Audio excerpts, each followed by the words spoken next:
Wel, mae'r cystadlu wedi cychwyn yma ar fore dy Mawrth yn y Cylch Moch. A'r gystadleuaeth gyntaf bore yma, di'r gystadleuaeth i unrhyw frydau traddodiadol eraill. Wel, dwi'n mynd i esgus bod fi'n arbenigwr, ond mae gen rhywun sy'n arbenigo yn y moch wrth yn ochori. Mrs Liz Shankland, bore da, Liz. Bore da, siwr chi. Diolch am yr atyn ni bore yma ar gyfer cystadleuaeth y beiddiau dyna'r unrhyw bryd traddodiadol eraill. Ie, cystadleuaeth eitha diddorol, achos maen nhw wedi cymysgu dosbarth yn un, achos doedd dim digon o frydwyr yn yr adran Gloucester Road Spots, Middle Whites a Berkshire, so maen nhw wedi cymysgu'r dosbarth. A fan hyn ydy'r beiddod sydd wedi cael ei geni mis Gorffennaf llynedd, so... Rhwng Gorffennaf a Dolig, ie? Ie, so bydden nhw nawr yn sort of breeding boars. Ie, mae'n stock boars ifanc. A felly, i rywun fel fi, i'r gwylwyr, dwi'n mynd i esgus bod fi'n gwybod, pa fridiau sydd gennym ni'n blaen fan hyn te? Right, fan hyn, mae'n un gyda'r gwyneb sydd, ffili gweld ym hyn, really. Yr un gosat o'n fan hyn. Mae Middle White, chi'n gweld y gwyneb, trwy'n eitha bach. Ar gyfer cig, mae'r Middle White, mae'n rhaid i fi ddweud, dwi ddim yn cadw Middle White, ond mae'r cig yn arbennig o dda. O, di o wir? Ie, rhaid i fi ddweud. Moch chi'n eitha tywel i gadw hefyd. Mae Emily Padach yn dod lawr o... ble mae'n dod o? Staffordshire mae'n dod o. Mae hi wedi bod yn addangos ers oedd hi'n ferch fach. Ac oedd hi'n wastad yn wych gyda nhw. Yn y cefn yna, yr un di. Yr un tywyll yn y cefn? Ie, chi'n gweld Berkshire.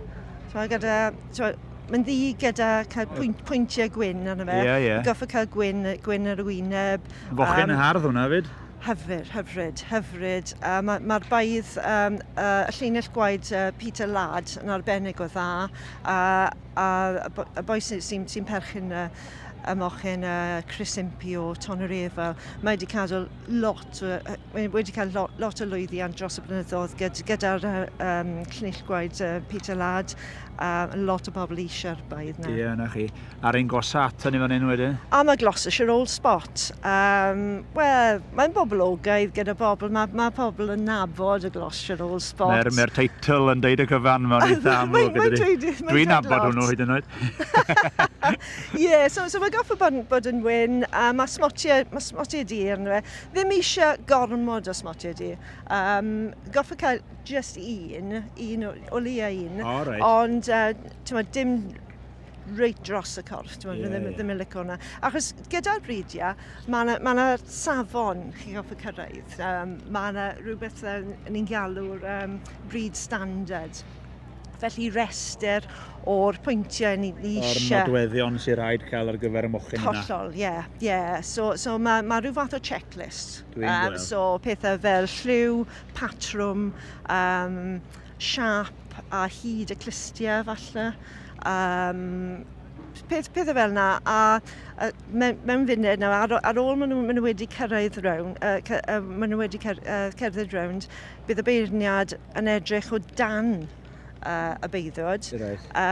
Check o'r underline, y teddi. Dwi'n gweld. So, achos chi goffa cael o leia dwsin o deddi. Ni'n clywed o leia, a bran o fod yn maint bob ochr a bethau yna bwysig. Goffa bod yn deud, ie, popeth yn syth ac yn... Yn daclus. Yn daclus, ie. A gair am y beirniad, Mr Andrew Brown, ie? Andrew Brown, ie.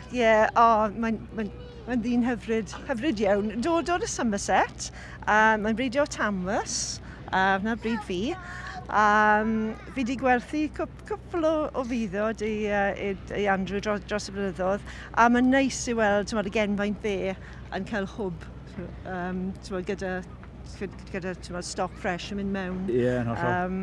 Ie, so mae fe'n gwybod lot am bob bryd, i fod yn onest. So dwi'n siŵr byddai'n dod lan gyda'r penderfyniad cyn bwy un. Wel, gwn i weld mae'n crafu ben ar y funud, felly nhw'n i adael iddo fo'n funud iddo gael wneud i penderfyniad, o'n i'n ôl yn y man.